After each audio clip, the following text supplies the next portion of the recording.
Hi, I'm Richard. I'm one of the London's air ambulance full-time doctors.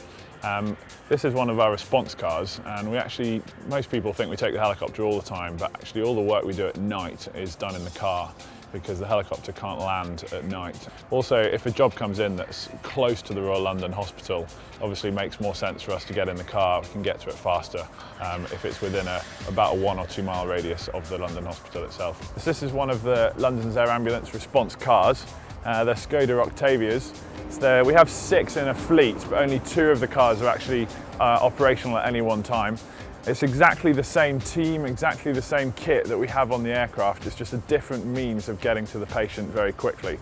These cars actually have a top speed of 149 miles an hour with a brake horsepower of 200. So before we come on shift, it's really important that everything is checked and everything is good to go. So we'll have prepared all our medical equipment and drugs upstairs on the helipad, and then we'll bring some of that down to the car. And then it's really important we go through a whole series of checks to make sure both the car and the equipment is good to go. So let's take a look at what equipment we carry and what checks we actually go through. First thing we do when we come down to the car is we need to make sure that absolutely everything is here. And that includes our main medical pack and all the other ancillary equipment. This includes things like personal stab vests, which is part of our personal protective equipment. And we have enough helmets for the whole team as well, should we need them. There's all sorts of other equipment that we need, which is mainly around patient care. So bubble wrap, which keeps patients warm, particularly at night when we're using the car. We have a whole load of specialist equipment, such as specialist rescue stretchers, a major incident pack, spare drugs, spare oxygen supplies, and a whole spares bag. And it's really important that we know all of this is actually here. So we have everything we carry written on a checklist, and we use a check and response style system for absolutely every piece of equipment we use before we actually go out on shift. So some of the equipment we carry is really specialist. So for example, our thoracotomy pack here, this contains all the surgical equipment we need for actually delivering a thoracotomy at the scene. So it's really important not only we know this is here, but we know it's sealed and everything that we need has been checked and is in there. This is one of London's air ambulance's standard medical packs. Essentially, the rucksack contains everything we need to treat a patient on scene. Some things are easily accessible in the front. So for example, we've got specialist dressings that can treat people that are bleeding very heavily. Or this, for example, is a pelvic splint that we would put on in case someone's fractured their pelvis and we need to stabilize that. Inside the pack is even more equipment, essentially containing everything we might need.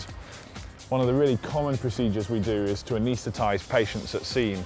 And we have pre-prepared intubation pouches both for adult and paediatric patients. All of these pouches contain the necessary equipment for maintaining patients' airways, inserting drips to give drugs and fluids. We have a full reserve drug pack. So even though we pre-prepare our drugs upstairs on the helipad, should we need spares or go to more than one patient, one after the other, we've got everything we need in terms of drugs in this pouch to actually deliver multiple procedures to several patients. These 2 pouches here contain even more specialist equipment. So we've got paediatric drips, for example, and we've got specialist surgical equipment. So people who have had bad facial injuries and maybe bleeding torrentially from their face, we can actually do procedures to control that as soon as possible. So we know our medical kit is good to go. It's also really important that we check the car is safe and roadworthy before we head out onto the streets of London. So for example, we'll check that the tyre pressures are good, there's no wear and tear on the tyres, look under the bonnet, make sure the oil level, brake and clutch fluid are good, check all the lights are in good working order, and make sure everything in the cab itself is fine. So when we get a mission, the first thing we get told is where the actual location is of the incident. And it's my job as the doctor to actually navigate the car to the incident.